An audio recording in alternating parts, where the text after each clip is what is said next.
Hey guys, thanks for joining us today. It's our first episode of Making Connections. We have some cool guests today.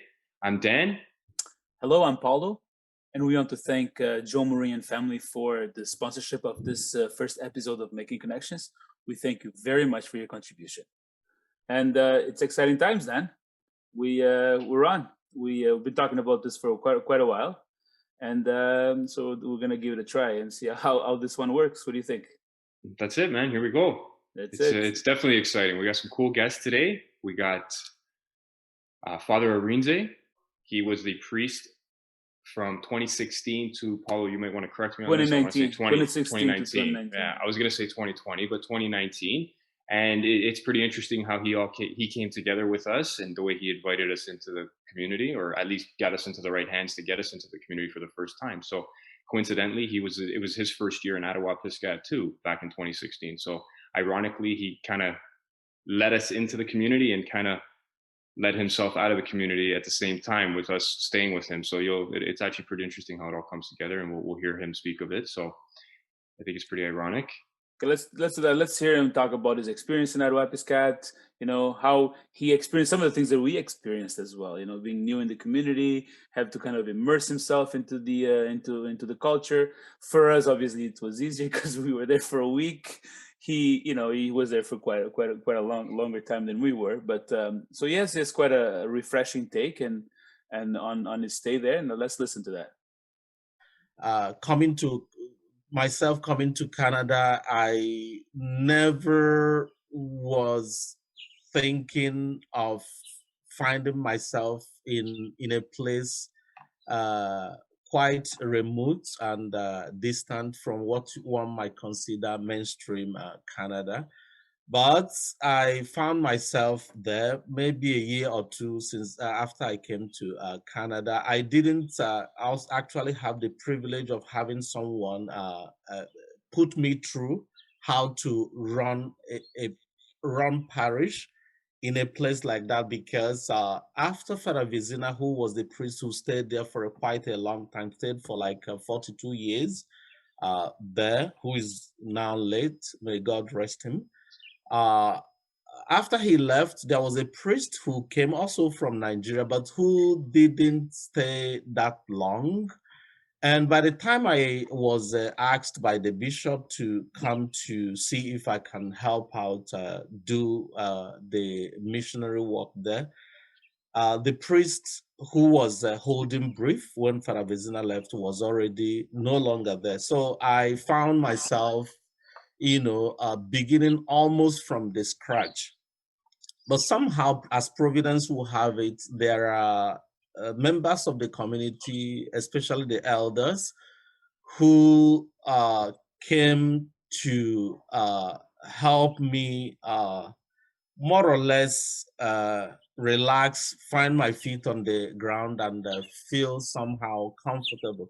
Of course, I have to say for sure that it wasn't an easy experience for me. Here I am, someone who came from a tropical country, Nigeria, came to Canada that is cold, and was in Ottawa for a while. And suddenly there was a call for me to go up north. And without any preparation, without any orientation, I found myself there. And I didn't even have anyone who was there before me taking care of things to say, okay, this is where the files are, this is what to do, this is what. So I didn't have what might be considered a handover note.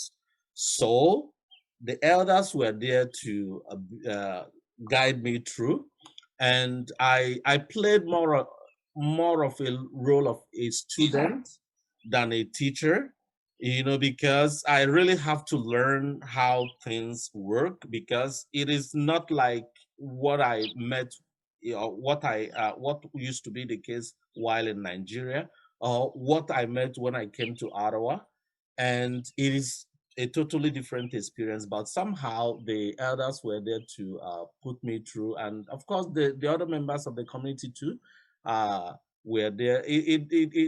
I would tell it wasn't an easy experience at the beginning, because I didn't have the language. I have English language, and for the most part, not everybody speaks the Cree. Not everybody speaks English there, so but try to find my way.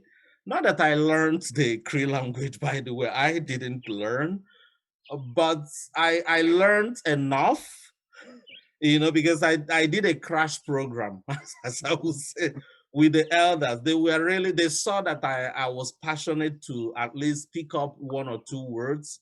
I was telling myself, if I have to work well here, and if I have to really gain some kind of acceptance, one of the ways to do that is to also make an attempt.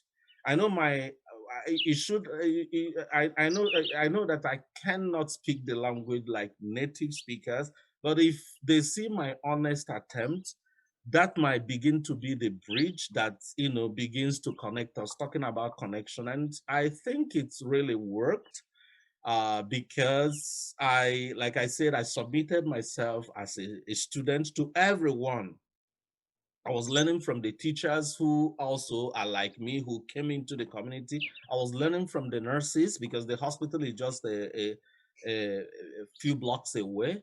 So I tried to immerse myself in the community, learn from people, members of the community, learn from people who are like me, who came from outside, but who are working in the community. Of course, also I used to go interact. Usually, where I am in my elements is when I go to the store. I don't just go to do my grocery, but I just spend like 30 minutes, 45 minutes in addition to doing my grocery, just to really get the feel of the community, because somehow I noticed that formality does not always work. So it's pretty interesting again how Father Arinze was welcomed into the community so well. After being from a foreign country, having a whole different culture and background, and people in Attawapiskats just embraced him, and we saw it firsthand, right? I mean, when we were there, people talked about Father Arinze as if he was somebody who really made a difference in the community. Absolutely, and you know what? And he's still so well respected there. So obviously he left his mark, and that's what's pretty special about him. Absolutely. Sorry, go ahead. No, yeah, I was gonna just following up on what you said. That the proof is what he's gonna say next about the jacket, right? That's the right. jacket. It's a really cool story, and that proves just that point. And also talks about the food that you have a really good story about food in Attawapiskat. Well, in our first trip there, we obviously didn't know what to expect, and we know that the cost of food is so expensive. So we did our best to bring as much as possible. We're on a tight budget. We're working with sponsorship money and donations, and it was amazing how that trip came together for the very first time. And as you know, Paul, I mean, we were eating canned goods and tuna and spam and anything we could kind of just put in our bellies and get us over to the next day. It was a brutal week of eating, but you know what? It was a special day when the community came together and they had their teepee dinner, and it was a huge feast. It's just amazing how some individuals really just put this dinner together for an entire community, and they welcomed us like with open arms and kind of invited us to take the first step at getting first bite at that food. And it was amazing because we went from eating, let's be honest, terrible food that we brought, to having an amazing feast of wild game and caribou and moose and beaver, and obviously one of their delicacies there is Canada geese. And to sit there and indulge in their culture like that, it was really special. And while we're doing this, obviously I piled up as much food as possible because it was amazing to get some food after about 5 days of staying there. And I was talking to you and Sean at the time, and I had a next piece of meat in my hand because here I am just kind of at this point just using my hands. And I think it was Sean who looked over and said, "Do you see what's in your hands?" And it was a rabbit's head, and it was pretty amazing. That I think we have a picture of it. You said so. You know what? You got to eat it, and I did, and I enjoyed it. It was amazing food for us, so it was amazing, and it's definitely a culture shock. I could only imagine, for Father Arinze going from Nigeria, spending very little time in Canada, but then going to the north, in such a remote community, and indulging in a culture that was, let's be honest, was shocking to him. And obviously he transitioned so well, and I think in a short time we did the best we could too. Yeah, and then So you pointed something really important that I had kind of forgotten. It was in the back of my mind. You mentioned the fact that they asked us to go first. Yeah, that's absolutely true. They yeah, stopped everybody and they said, "Let our guests go first." That tells a lot about what kind of people they are. And then Father yeah. Arinze obviously is going to tell us about his story, and it's going to illustrate that. The elders had to get me a jacket. If you notice, there's a jacket I often wear in the community. For me, it is almost like the biblical coat of many colors of David. It is almost like a mantle for me, because if the elders could see whatever they saw in me to make them take time to create that uh, jacket, it is not an ordinary jacket for me. It is a jacket that really tells me that you are accepted, you are here, and you are here to stay. You shouldn't be afraid, you shouldn't worry. And in a way, each time I put on that jacket, and of course, they eventually made more copies of that jacket for me. So I wasn't wearing it's just that it's almost the same color. But I had a couple of, you know, so in general, it looked hard at the beginning, but as the days roll into weeks and weeks roll into months and months roll into years, I was asking God for more.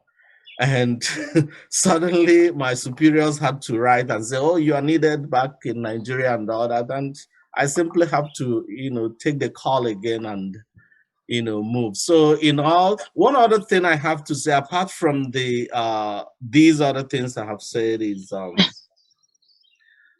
the food was a challenge for me at the beginning. You know, I you can imagine even the food I met when I came to Canada here in Ottawa is way different from what I am used to growing up. And then I moved over to Attawapiskat, and then I have to be introduced to moose meat, to the geese meat, and sometimes you find somebody getting beaver and all that. So these are things that I started, learning how to enjoy. And once I got the groove and the grip of it, I didn't let go. I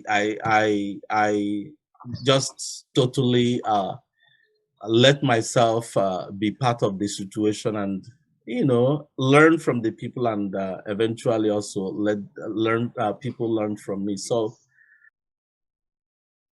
next up, we have Mila Morris. Mila Morris was the principal at Attawapiskat Elementary School the first time we implemented our dance program up there, and she was very important in the way that we carried out our future programs, because she fought for us to keep going back. She went to the board.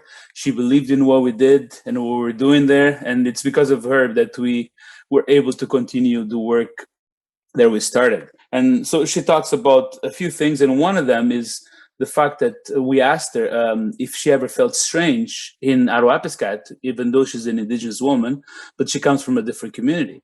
And she said something really interesting, didn't she, then?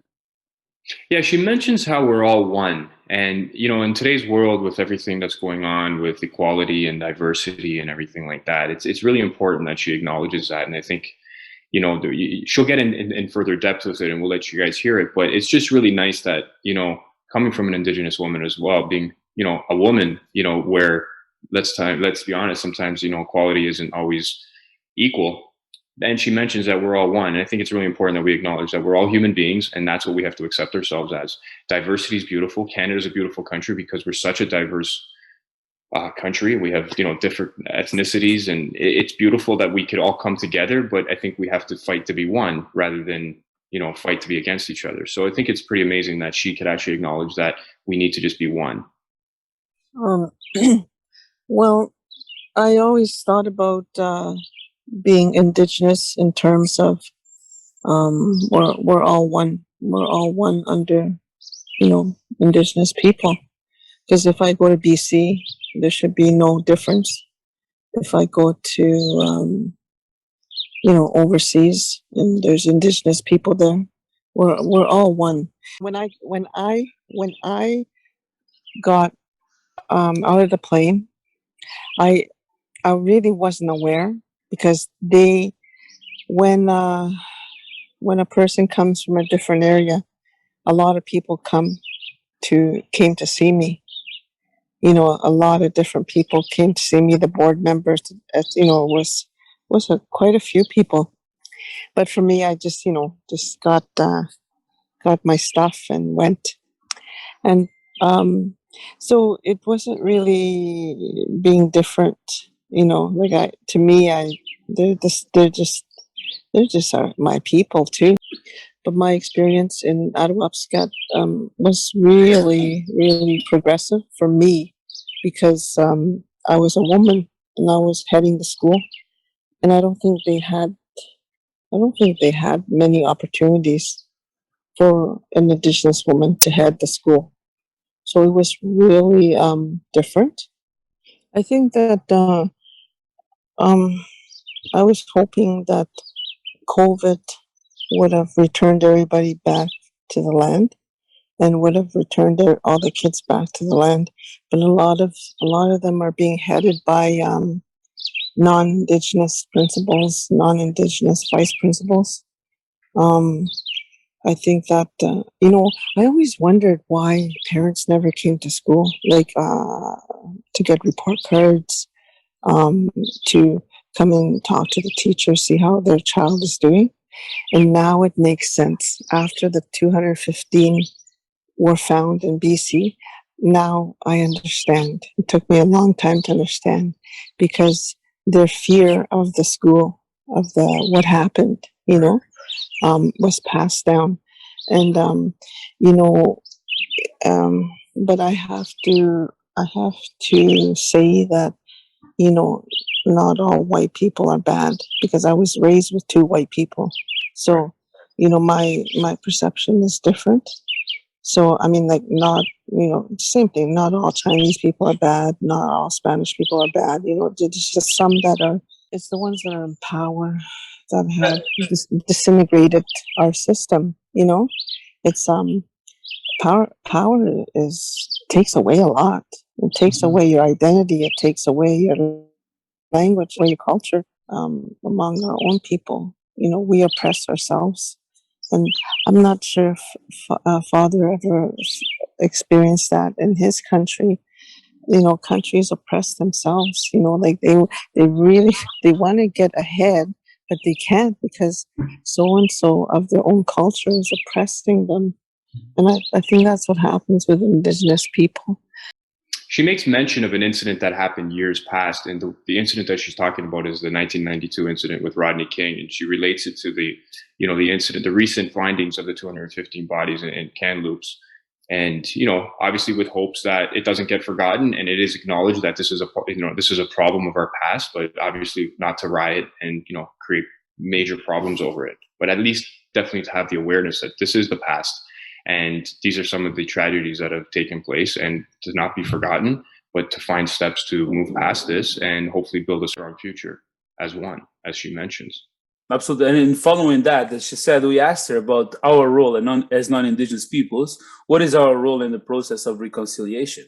And in a small way, I think that when we started going up to Attawapiskat, and we never really wanted to be political, right? I mean, we just wanted to connect. We wanted to go up there, have our kids make friendships and create, relationships that could last, right? Healthy relationships.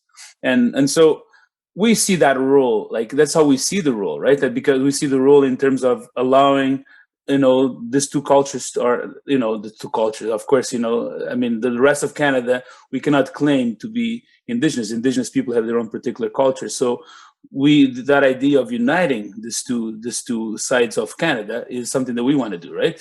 By forging relationships through young people. But that's our perspective, right? So we want to know what her perspective is. Let's hear her take on this on the non-Indigenous role in the process of reconciliation. I think the role is to understand that I think it would make a big difference if this this concept of who was here first. It doesn't matter who was here first. Whether it was us or whatever, it doesn't matter because of course, humans were here first. But that's the whole argument. Is like, well, we were here first, and we discovered them. How can you discover somebody that's already here? We were here, and you didn't discover us. We were here, and then it started from there. And then I always think about the pharmacist and all the medication, and all those medications came from the ground. I mean, they had it all. We already had a pharmacy. We already went to the the herbs and everything from the ground, and we had it all. And it's like it was taken and put into a bottle and put a label on it. If they had just taken the concept of sharing, sharing the knowledge, and I always wondered where the hate came from, because that's what it is. When I never realized that until the 215 were found, because that's hate, and the youngest one was 3 years old. I call that hate, and the only thing was the color of our skin, where we were savages. But, one person I was reading, she said, how can we be called savages when there was a mass grave of 215 children? Like, who's the savage, And I understand that now. There's so many things I didn't understand before the 215 were found. And I am, I am part of that. And at times it's quite honorable. I am quite just devastated for those children. And I was one of those people that said, get over it. Like, I'm Indigenous, and I'm thinking that's all I ever heard was stories about residential school and stories about this. And I now, okay, enough is enough. Let's get going. Now I know it's going to be scary because it's not going to be BC. It's going to go right across Canada. They're going to be using the radar, and they're going to find more bodies. I mean, in Saskatchewan, they found 75 under a building. So it's going to go right across Canada. I can see Canada, the protesters, and, it's going to get scary like what happened in LA. Remember a long time ago, that whole city just burnt up because it was just hate, against Black people and whatever happened. I can't remember the name of that particular person. I think he got shot or something. But yeah, I can see it if somebody doesn't grab a hold of it and try and contain it now, right now, because I don't think we're over the 215. But can you imagine right across Canada finding more? There's going to be more and more graves, So next up, you're going to hear from Sean McClare. Sean McClare is a teacher at Bishop Morocco Thomas Merton, and he joined us on our first trip. He's also a board member of Project First Nations nonprofit organization. He has played a huge role for these trips and for this initiative as time has gone. He's provided his time, and lucky for us, he's been able to document all that we've done and capture photos and capture videos just for us to really remember, but more importantly for us to share our story and really get a firsthand look at it. He mentions equality. He mentions discrimination against women as a problem around the world, not just within certain parts and certain communities. And what's special about that is it is a world problem. It's not just within Canada. It's something that we need to acknowledge, and it's something that some people, because I'm not going to say all, but some people really have to come to terms with, that we are humans and we are all one, as Mila mentions.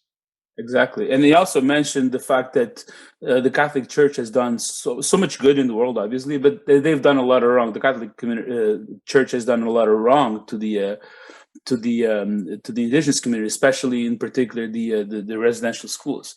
But still, Father Arinze was welcomed with open arms in Attawapiskat, and which is actually very interesting, and talks again about the spirit and the kindness of the our indigenous peoples. So let's listen to that. I mean, worldwide, we still have issues about equal rights for women. And it's not just within in the indigenous community. I mean, it's also worldwide looking for equal pay, equal rights, and all those types of things. And same thing with the politics that are involved. People have all these self-interests. That's not just a part of the indigenous community. It's part of the world. Everybody always has their financial invested interests.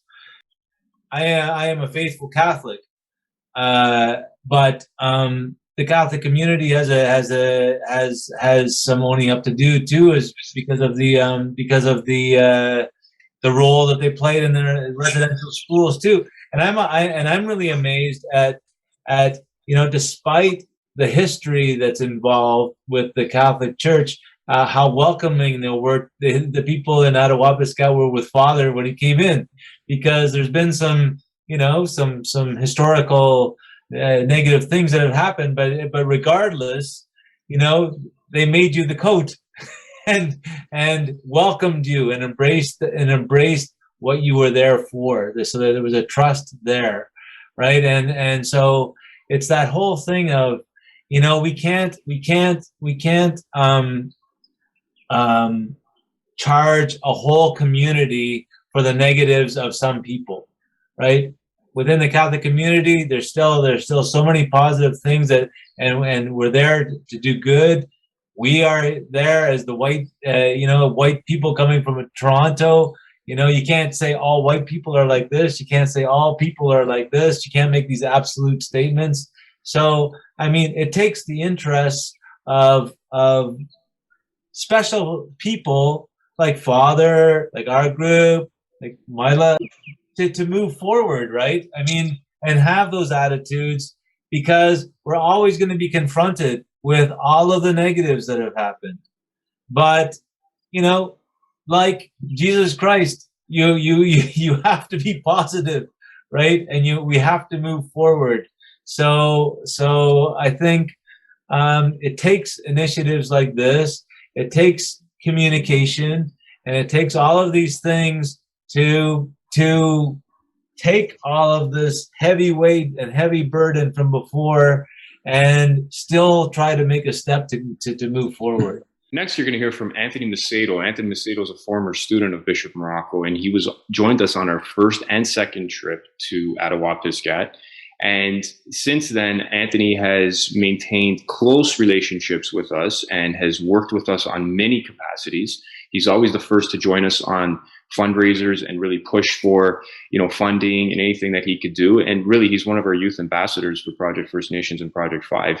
He's been amazing to us. He's always, first to volunteer his time. And he obviously has a tight connection with not only the initiative, but he has a tight connection with the relationships that he's created and in Attawapiskat. And what's really special about it, and you're going to hear from him, is the relationships that he created, or not he created, but they created, and that he still stays in contact with them. And I think that's really special. 5 years later, 6 years later, that here we are, that we're still networking with them and could genuinely call them friends. And that's what's really important, and Sean continues to talk about how this ties to education. And as educators, we're always looking for experiential learning opportunities to create for our children, but more importantly, to create for others in the country as well. And what's beautiful about this is we had this intention to go there and give to a community, but really and truly, we always gain more than we could give. And that's the beauty of that exchange. We're being educated as we go there. I've been there, more than a handful of times, and I feel like I learn something every time I'm there, right? So aside from making the relationships, it's very educational. I think Sean makes a good point, and he makes mention of how it's very educational for us. Yeah, and you know what? You made a really good point there when you talk about how we learn, because that's our fuel. We kind of see the impact we have on the children there and the youth and how they like when we're there, but we see more because we're communing with them every day, the impact it has on our kids, on our youth. and it's huge. I mean, to the point that they still all get that. Most of them, I would say, they are still involved in the after they've left high school, they're still involved with the Project First Nations, and they continue to be part of it. So that tells a lot. The education side, it's interesting. You know, I'm sure you probably have the same experience when I talk about, you know, indigenous, remote indigenous communities. First of all, people are like, okay, so hold on, there's no roads, right? I mean, not a lot of people know this, right? Which is, I particularly didn't know this for a long time, and I'm an immigrant to Canada, as you can tell by my accent. So, but a lot of people are oblivious to the fact that there are communities out there that you know, have a lot of struggles that we will never accept here, right? And Sean talks about that, and you know, about the education, how important it is for us to learn and grow from it. It was so many years ago. I was 16 years old, just a young kid, not knowing anything about Attawapiskat or anything of up north, and going in blind was a totally new experience for all of us, I think I could say. And it truly humbled me. It changed my life forever. I can honestly say that. And throughout high school, there's only a few things that I took with me, and this will be something that I take with me for the rest of my life. Just interacting with the kids, it was something I never really could have imagined before. It was people just a few plane rides away, a couple hours away, but a totally different world. We were blessed to have so many things around us where they have so little and can appreciate life. It was life-changing, honestly. Just life-changing for me. I think one of the biggest things is the education, right? I mean, we know so little of each other. We have these communities that are so close, but we don't know anything about each other. How are you supposed to? You know, we have to know our neighbor.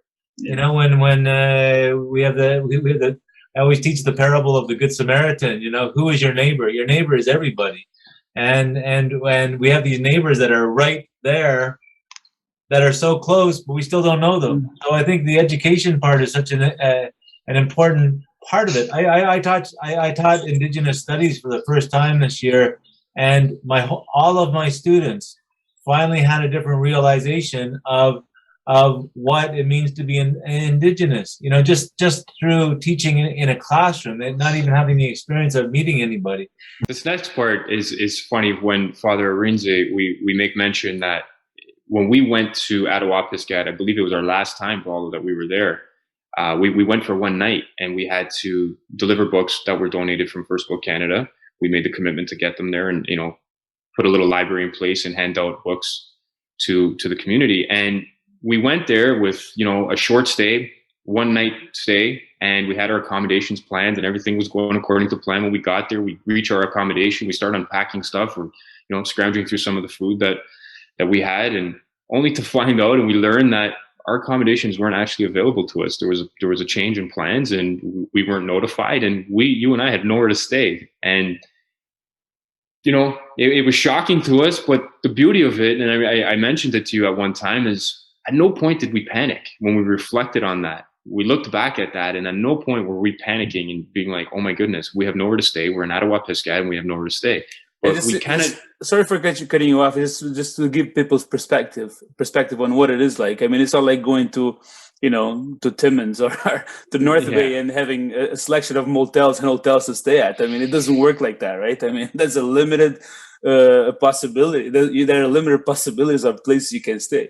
Okay, sorry, go on. No, you're absolutely right. And I should have mentioned that. It's not like you have 10 hotels to choose from or motels, and nothing is free there. And nothing is free anywhere in life when you have to pay for accommodation. So, we were kind of scratching our heads, and we're like, what are we going to do? But you know what? We didn't worry. We carried on with our day, and Andrew Kostashian caught wind of it. We mentioned it to him, and we were just thinking maybe we could just kind of stay in the rec center where we stayed the first time and just crash on the floor if we needed to, because we've done that before. So it was no big deal. But, it's amazing how Father Arinze stepped up, and he gave us a place to stay right in the church, and he kind of was our savior to getting into Attawapiskat, and he was kind of our savior right at the end. So it's amazing how it came around in full circle. It was his first year there and his last year there, but yet he kind of somehow we tied into it all, and it was really beautiful. And he was our savior. He was kind of like our God of Attawapiskat. And, he's so humble because he doesn't realize how helpful he was to us. And he doesn't realize the impact that he had on us throughout those years that he was there. And when you remind him, it kind of comes to his memory. He's like, oh yeah, I did do that. And I guess he didn't think it was a big deal because he's so used to helping people. But at the end of the day, he was our savior. And it was one of our best accommodations, which I'll let you discuss. Oh yeah, he was surprised when we told him that. I mean, we actually had Wi-Fi that worked. We could call our families through WhatsApp. Finally, right? We had a TV that actually played something. And and the accommodations are great. You had your own way. You didn't have to share a bed. You didn't have to share a room. Was amazing. And I know those are little things but our experience up there is amazing, and I think it makes it special when we go with the boys and we all share the same space. It's great, but it's also good to have that comfort once in a while, and we did have that through Father Arinze. And when you say everything costs money, just so people have an idea, I mean, of course, and I totally get it. How there's little opportunity for them to make money because they don't have an influx of people coming in all the time, right? So motels do charge more than you'd pay down here, but since we rely on donations, we just felt that it would be a waste for us to spend $400 on a night, right? It's interesting how we got to Attawapiskat right about the same time that Father Arinze got there as well. And he took our first call right a few months or a few weeks after he arrived in Attawapiskat. But we also saw him as he was preparing himself to leave.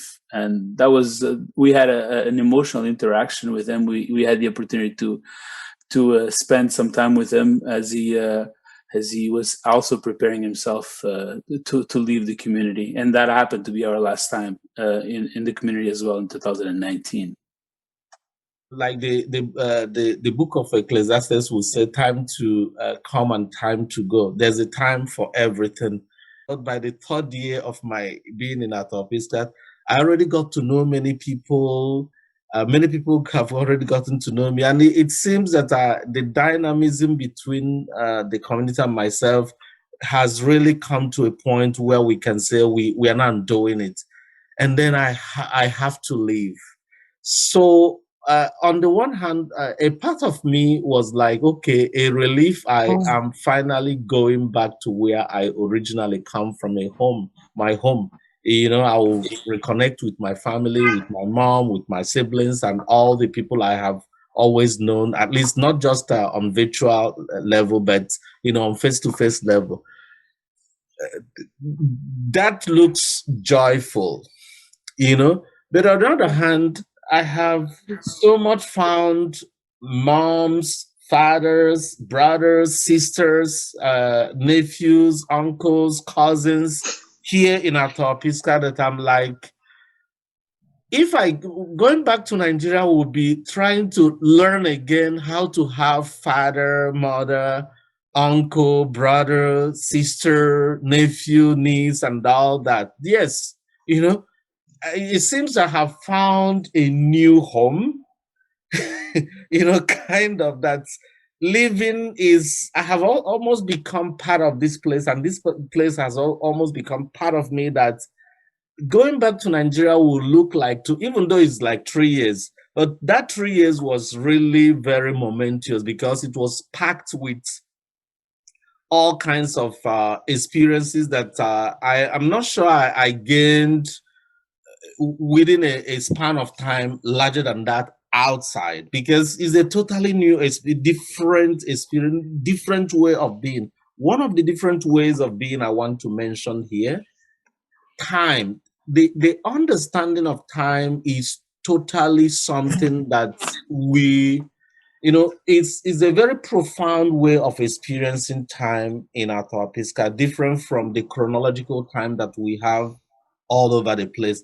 As a matter of fact, I used to say that time in Attawapiskat is when the people are ready, not when the clock tells you this is the time.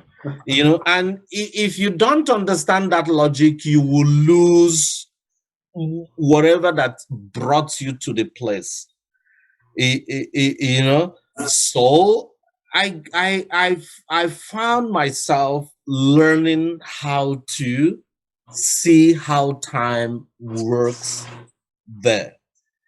And talking about the emotional experience, offering you accommodation, the best that you ever got, I never realized, you know, that. But thanks be to God, it was available, and I was just an instrument, I would say. One thing I know that I tell myself wherever I go is that wherever you find yourself, with whatever cultural baggage you have, there might be something that God has placed you there to help bring about.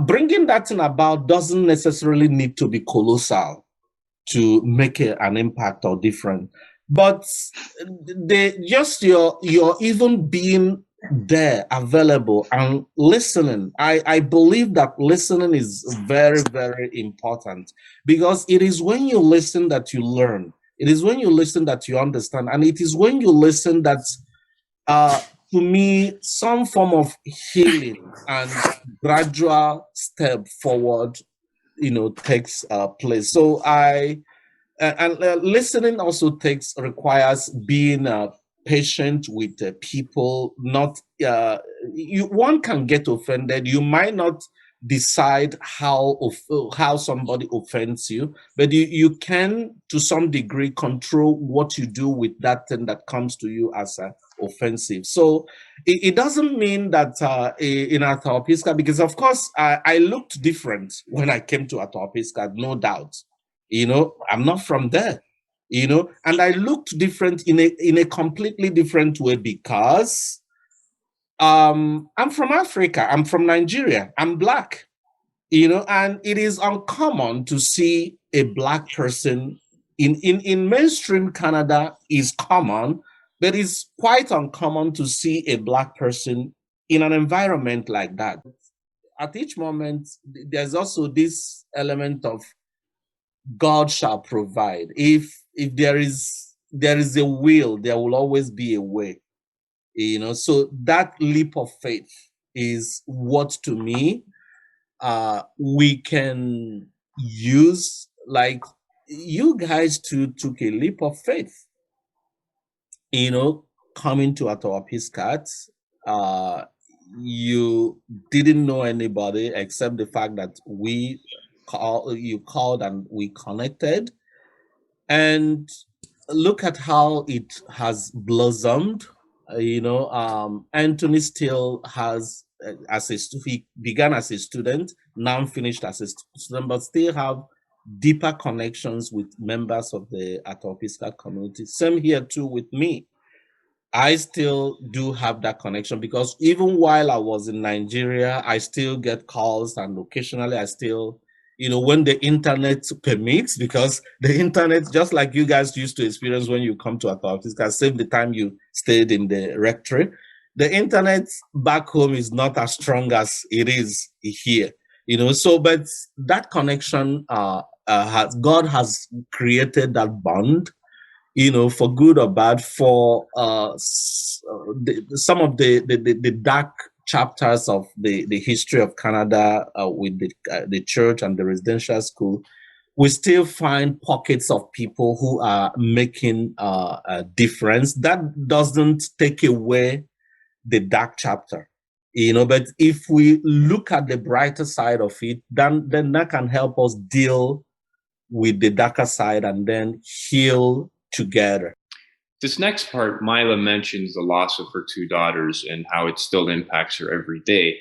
And granted, it should. I mean, that's pain that that will never fade away. But it's when you hear these situations and the findings of these 215 bodies in Kamloops, it really just kind of resonates with her, and it brings back memory to, the loss of her own children. And it's sad, and you really have to feel for her. And, it's really deep when you hear her speak of it, and you have to understand where it comes from. So, we have to stay compassionate to these past situations, and it's unfortunate. No parent should ever have to lose their children. Well said, then. So let's just go straight into that then. I spoke to some people, and they, like us, like even you and perhaps Father, we don't, we are fortunate because we we haven't really experienced that. We can't speak for these people because the 215, it has affected everyone. Just like how I lost two daughters, like Paulo, you can't imagine that because you have your children. So I guess in some ways, saying that, um, flip the pancake and look at the positive. I cannot just imagine that reserve that is, that lost those children. To I mean, I understand that. I've always done that too, like flip the pancake and think positive. But it must be hard for that nearby reserve, to be touching them that closely, and it blows my mind that particular that particular residential school became an Indian day school, and it closed in 1996. And it blows my mind because in 1996 I was going into university to study to be a teacher. In 1996, it didn't touch me that particular school shut down so late. And so this story is, there was a knock on their door at 5 a.m. This was maybe last week, and he rushed to the door, and they said, Mom is saying that somebody's breaking into her house, so they ran over there. There was nobody there.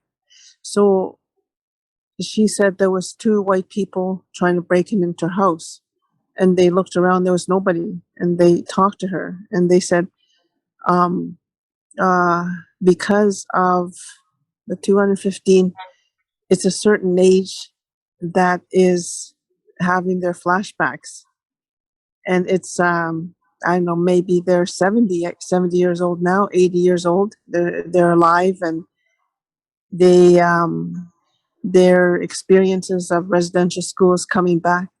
And all they said was, go check on your elders because these things are coming back. But then there was a kind of a brighter side because somebody told me that's the reason why some elders are still here, because they knew this was coming. So now hopefully the elders will guide the youth, the elders that are still here. We don't have many left. The elders that are here, it's sort of like we can't say that anymore. Like you can't say, as they said in the news, get over it, because you can't now, right? Because the 215 are there. So it's like every reality we ever thought of, it's right there now. It's right in front of us. I think it's really special. Mila makes mention of the strength and how strong the Cree people are. And I think, and I understand that when we go there, and obviously she understands it at a much higher level because she's, worked there and she's an Indigenous woman herself, but she's obviously spent more time in Attawapiskat. But when you hear how strong they are, and you have to understand where that comes from, aside from, from the pain of some of the past, incidences that have happened over the years, but just the lack of things that they have to deal with on a daily basis, which Paulo, you'll mention. But I think it's a huge compliment to the Cree people when another Indigenous woman mentions how strong they are. Exactly. And like you said, we are witness to that. They go through a lot. When we went there in 2016, they were experiencing a suicide crisis. They had just called state of emergency. But somehow they find ways to surpass that and continue life and continue living, and not only the fact that they continue to live, because obviously you have to survive, but just the empathetic and the sympathetic way in which they welcome people. They're still kind. It's like they are able to hide the pain and continue to show compassion, continue to show kindness, even in the face of a lot of hurt, of a lot of pain.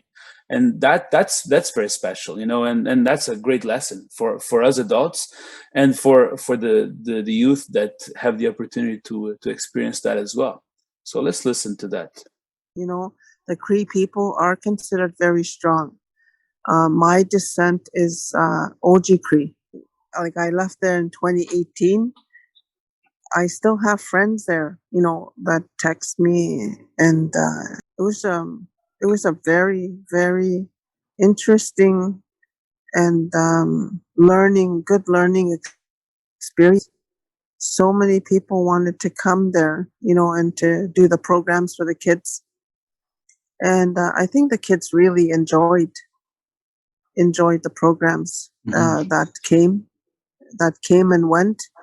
And I think that's the key is consistency for the kids, because that goes way back to residential school, right? It go, somebody's there and all of a sudden they're not there, and then kids, they take that to heart. They said, we did something, right? They won't say that to you, but they'll say it among themselves. They'll say, you did something, or they'll blame each other. That's why they're not here. That's why that teacher left. That's why this person left. That's why we never think the way they think, because we think they're just, and kids are they're resilient. Yes. I think that's how we survive. That's how I survived too. I saw some of the posts from Attawapiskat, and some of them posted to my non-Indigenous friends. We're still friends, and I thought that was really a strong statement, saying that, we this thing happened to us, but we still have non-Indigenous friends, right? And it's really, really amazing, the capacity for being resilient, the capacity for being flexible. I think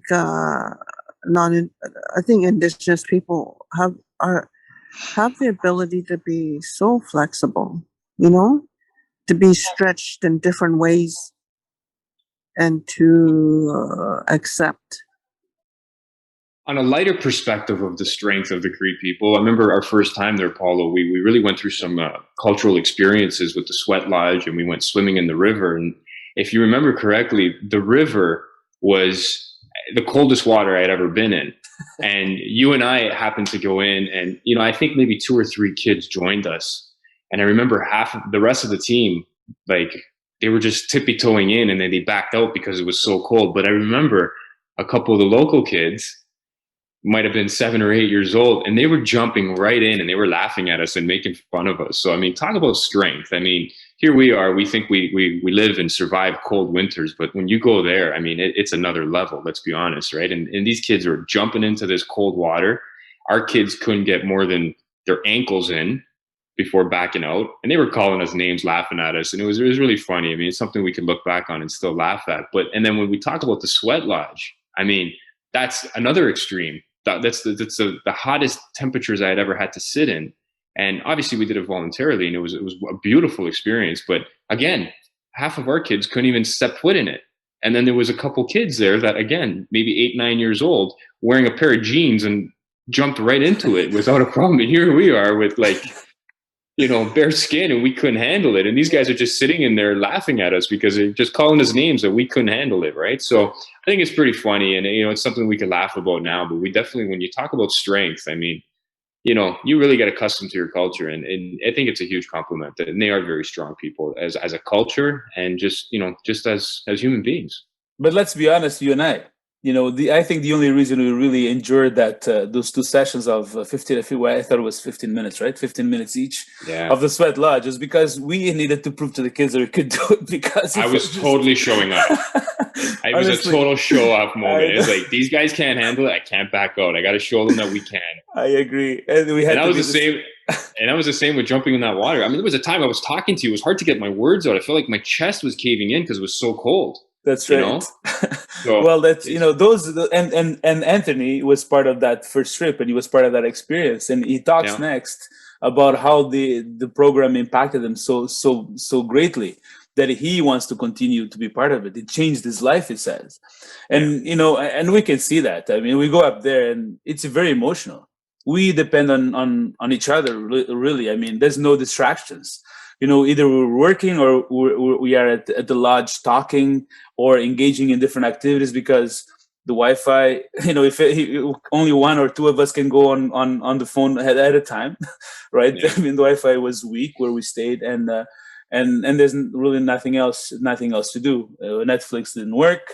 That round circle just kept on going Yeah. and going. And so we had to be creative, and we talked a lot, and we see the impact. And Anthony talks about that as well, about how it impacted his life. I fell in love with it, and till this day, I'm still in love with it, and we'll continue to keep going until forever. There is no end to this, honestly. You guys are a family to me, and going out to these communities, we build our family even larger, and I just love to see it. John has a beautiful story about the rosary that he purchased. And again, it's just how Father Arinze ties into it in Attawapiskats. So I think it's really beautiful, and we'll let him obviously tell the story. But it's just amazing to see how I said before, how Father Arinze just ties into us in so many ways and has so much impact on us, and he doesn't even realize it. I mean, it's just daily duties of his, and he just naturally just does these things out of the goodness of his heart, and how it impacts us so much. Yeah, and he kept on saying, "I don't remember that. I don't remember that Yeah. moment. I don't remember the moment where I took the call. I don't remember." But and that says a lot about his humility. And you said it before, and about how much good he does, because there's only so much you can remember. But he has impacted us in so many ways. And the story of the rosary is just another. And it's a small little thing. He's probably gone through that motions many times. But he talks also, in the end, he touches upon what Mila brought up, and he touches on the resilience of the Cree people, or the indigenous people, and of course through his experience up in Attawapiskat. So let's listen to that. I have I was in Brazil just before I went to Attawapiskat on one of the trips. So I bought a rosary there, and I brought it. So I have a rosary from Rio de Janeiro that I took to Attawapiskat, that I have blessed by a Nigerian priest. You blessed it for me. So it's an international rosary. Yeah, an honor for me too to have that chance to do the blessing. Yeah. I don't know. There's something that Mila said that really got me, which is the resilience of the people. I can say that for sure. It's something you just feel right on, interacting with people in Attawapiskat, even whether it is a joyful, especially like she was saying that they are the flexibility that keeps expanding, kind of. I have to also say this, that I think the year I came to Attawapiskat was the year that we had in Attawapiskat many people who are under suicide watch for for some reasons, but as strong as that experience was, we, at the end of the day, the community had a way that it was able to overcome that difficult moment in its life. So that's all for today. Then, how was your experience with this first episode? Yeah, it's just so nice to hear some voices again, and and some faces of the past. And we've gone through so much in this last year and a half with the pandemic, and it's just nice to kind of touch base. I mean, thankfully we could even do it virtually, and it's just nice to see Father Arinze's face again and hear from Mila and all the positivity and some of the impact that we've had with our students there, and obviously the impact that they've had on us. So it's beautiful, and I hope people enjoy it. I mean, that's our first episode. You and I have been talking about sharing our story for a long time now, and here we are finally kind of putting it out there. And I hope people follow us. I hope people appreciate what we're trying to do, and obviously find ways to support us, whether it be just listening or whether it finding ways to support the cause. And without good people out there, we can't do what we do, and want to continue to do what we do on a global level, or at least on a national level. So, find us on projectfirstnations.com. All our links will be there to Instagram, Facebook, and YouTube. Hit that like button, and continue to watch and spread the word, and hopefully things get on on a much larger scale, and maybe you guys listeners could join us one day at some level. Thank you so much for staying with us, for listening and watching. Next week we'll be back with a lighter version. We'll have a couple of former students who visited Attawapiskat with us. They'll be telling us fun stories. We want to thank again Joe, Maureen, and Sonia for their sponsorship to this inaugural podcast, and we had a great time. Thank you so much. Well, that's it, everybody. Thanks for tuning in. Thanks for listening to Making Connections. We look forward to the next episode, and hopefully you join us again.